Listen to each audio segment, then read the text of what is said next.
How's it going, guys, and welcome back. In this video we're going to be checking out how we can obtain the Malcontents ring in Sekiro Shadows Die Twice.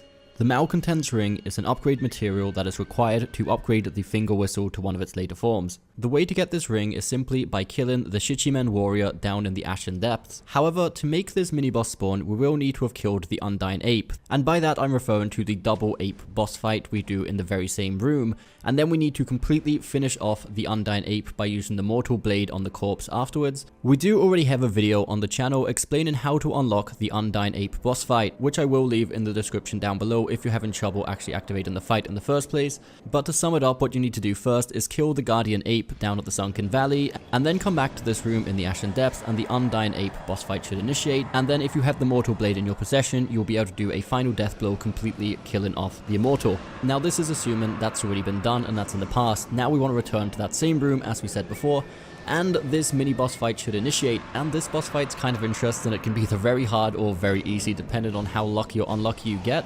You can make this fight a lot easier by using pacifying agents as well as the divine confetti, though I would rather save those for the headless fights, which I consider are more important as they're not absolutely essential to use in this fight. You can definitely do it without them as long as you're a little bit more careful. The main difficulty of this boss comes from the fact that most of his attacks deal terror, and obviously when your terror gauge builds all the way up, you instantly die no matter what. He usually, if not always, opens with this attack where he surrounds himself in terror, so you don't want to be too close to him, and then he'll draw 3 massive terror balls, which you want to be at a decent distance from so you can strafe around them. As you can see here, there's going to be situations where if you're on certain angles, they're going to hit you, I'm afraid, and it's kind of hard to dodge them. He also has an attack which is like this laser, which you can outrun, but instead of running directly to the side, I've always found it more effective to run to the side and slightly backwards to avoid it all the time. If not, sometimes it seems to catch up with you more often. This attack is actually the best one to get damage in on, because if you're really close to him, even if you're right in front of him and he does the laser, the hitbox of the laser is actually behind you, so you can just stick really close to him and just slash away and not be at risk of getting hit by this most of the time.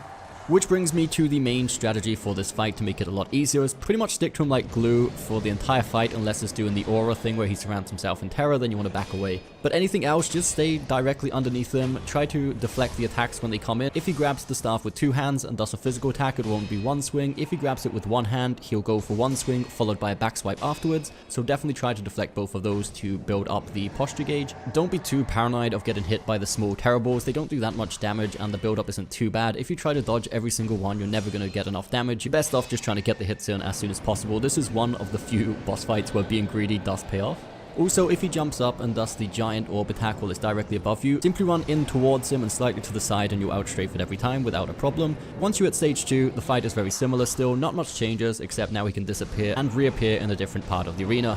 Once you defeat him, we'll get the Malcontents ring, which is what we came here for, so I hope you did find this video helpful, guys. If you did, don't forget that thumbs up button, subscribe for more content coming very soon, and we'll see you next time.